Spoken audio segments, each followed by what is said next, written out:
wabarakatuh. Baik, saya akan menjawab pertanyaan yang nomor 1. Nah, 5 fungsi utama dalam toolbar menu SPS versi 2021. Oke, saya akan klik dulu ya aplikasi SPS-nya. Ini sedikit tolak. Oke.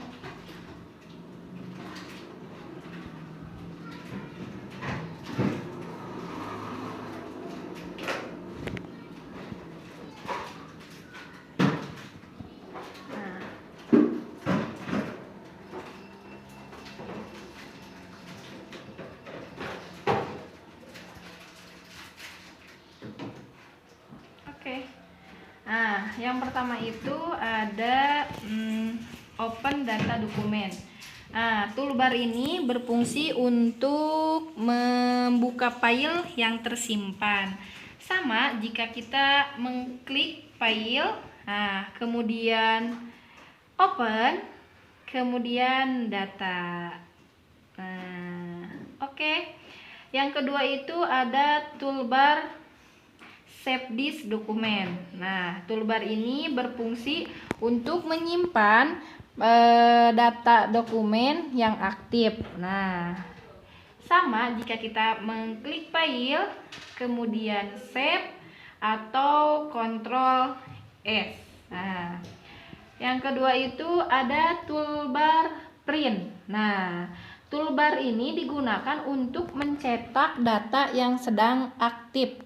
Nah, sama jika kita menekan Ctrl P. Nah, oke. Nah, yang keempat itu ada Record Recently Used Dialog. Nah, toolbar ini digunakan untuk memanggil perintah dialog yang sering digunakan. Samping kanannya itu ada undo. Nah, toolbar undo ini berfungsi untuk membatalkan perintah sebelumnya atau sama dengan kita menekan Ctrl Z.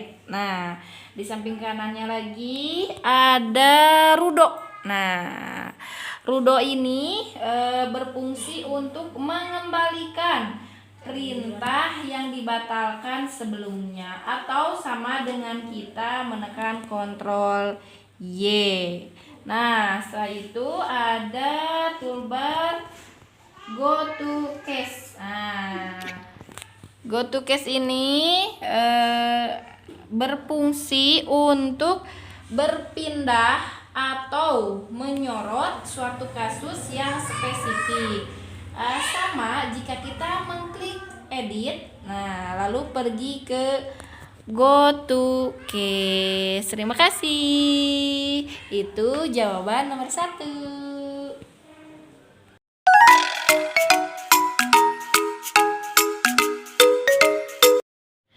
Oke, saya akan menjawab pertanyaan nomor 2.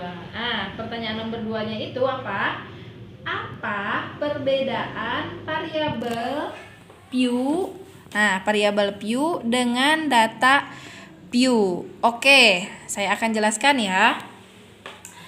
Data view adalah tampilan lembar kerja SPS yang menampilkan variabel beserta data yang ada dalam variabel tersebut. Nah, ini ya.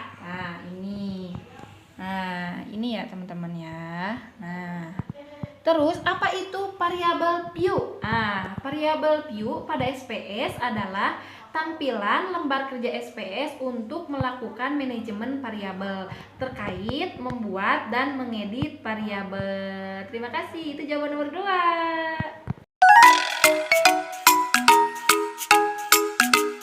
Oke, saya akan menjawab pertanyaan nomor 3. Nah, 5 fungsi yang dapat dilakukan dengan menggunakan SPS. Yang pertama itu ada data transformasi.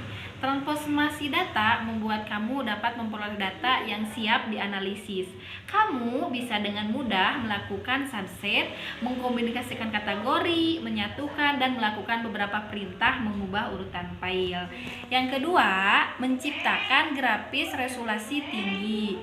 SPS memiliki kemampuan grafik beresolusi tinggi untuk menampilkan diagram lingkaran, diagram batang, histogram, plot pencar, dan 3 dimensi grafik. Hal tersebut membuat SPS tak hanya mudah dioperasikan, namun juga membuat kamu merasa nyaman dalam proses pengerjaan pengolahan data. Nah, yang ketiga itu ada distribusi elektronik.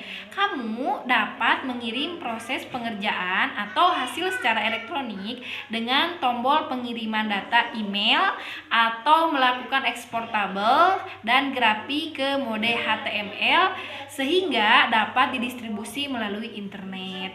Yang keempat, beberapa sesi SPS membuat kamu dapat melakukan analisis lebih dari satu file data pada satu waktu. Hal ini membuatmu dapat multitasking. Yang kelima, pemetaan. Visualisasi data dapat dibuat dengan berbagai macam tipe, baik secara konvensional atau interaktif. Misalnya dengan type bar, pie, atau jangkauan nilai, simbol gradual, dan bagan. Baik, itu jawaban nomor 3.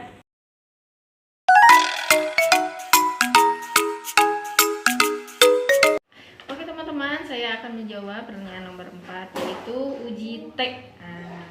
Sebelum kita melakukan uji TEK, kita lihat dulu ya teman-teman soalnya ya, yang dari Bu dosen itu. Rata-rata nilai ujian siswa di seluruh provinsi adalah 100. Untuk mengetahui kebenarannya, maka dilakukan sampling dari 15 provinsi. Nah, ini samplingnya ya, capaiannya. Oke. Kita masuk lagi ke SPS ya. Nah, di sini kita masuk dulu ke data view. Kita masukkan dulu ya nama filenya itu apa. Nah, capaian. Nah, setelah itu kita masuk ke desimal. Nah, di sini kan desimalnya itu 2 ya teman-teman ya. Saya akan ganti menjadi angka 0. Nah, kenapa saya mengganti angka 0? Nah, kita masuk lagi ya ke soal. Karena di belakang angka ini tidak ada koma teman-teman. Nah, contohnya kalau ada koma kayak gini, 1 tuh. Berarti desimalnya itu kita kasih angka 1. Nah, kalau di belakang nolnya itu di belakang angkanya itu ya teman-teman ya, maaf, di belakang angkanya itu ada lagi nih 2 tuh. Nah, berarti di desimalnya kita masukkan 2. Berhubung di sini tidak ada koma. Tidak ada koma ya teman-teman ya. Nah, saya masukkan desimalnya itu 0. Oke, kita masuk ke data view teman-teman nih. Kita masuk ke data view. Nah, di sini kita masukkan ya teman-teman ya angka capaiannya. Nah, di sini saya sudah mempersiapkan ya teman-teman ya. Oke, kita blok dulu teman-teman. Nah, oke, di blok, Ctrl C. Nah, terus kita masuk lagi ke SPS, kita kopikan di sini Ctrl P. Nah, ini teman-teman ya. Hasilnya sudah ada ya, capaiannya ini ya, capaian hasil dari 15 provinsi tersebut. Nah, kita masuk ke analis teman-teman nih. Nah, ke analis, kita ke compartment, kita masuk ke one sample to test. Nah, setelah itu, nah capaian ini kita pindahkan ke tes variabel S ini ya teman-teman ya. Nah, bagaimana tuh caranya tuh? Gini ya teman-teman ya. Klik panah ini, lalu muncul di sini ya teman-teman. Nah, kita di test values kita isikan 100 teman-teman nih, isikan 100 ya. Kenapa saya mengisikan 100? Karena menurut peneliti itu ya penilaian ujian siswa itu 100 teman-teman. Oke, kita masuk ke klik optimal teman-teman, klik optimal. Oke, di sini 95% akurat ya teman-teman ya. Kita pergi ke continue ya teman-teman. Oke, kita masuk lagi ke klik oke.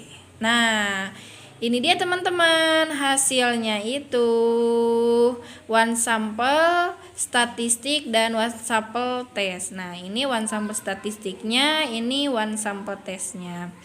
Oke, saya akan jelaskan ya teman-teman ya. Saya sudah menyediakan jawabannya teman-teman ya. Oke. Interpretasi hasil one sample test memaparkan nilai statistik variabel pencapaian nilai ujian siswa sebagai berikut. Jumlah samplingnya itu 15, rata-rata ujiannya siswa itu 90,87, standar deviasinya itu 9,187 dan standar errornya itu 3,372. Oke, kita lihat ya teman-teman ya. Nah, oke, kita lihat. Nah, di sini teman-teman. Nah, N ini adalah samplingnya ya. 15 provinsi itu. Nah, di rata-rata di 15 provinsi itu nilai ujiannya itu 90,87 dan standar deviasinya itu saya sudah katakan tadi ya, 9,187 dan standar error minnya itu 2,372. Oke. Kita masuk lagi ya. Nah, hipotesis HO rata-rata pencapaian nilai ujian siswa 100%. HA-nya itu rata-rata pencapaian nilai ujian siswa tidak sama dengan nilai 100%. Dari mana saya mendapatkan HO dan HA ini? HO ini dari sini ya teman-teman ya, dari dari soal yang diberikan oleh ibu dosen. Nah, kenapa di sini HA-nya rata-rata pencapaian nilai ujian siswa tidak sama dengan nilai 100%. Nah, dari sini teman-teman, dari hasil tes ini nih yang saya lakukan ya, dari hasil tes ini. Oke.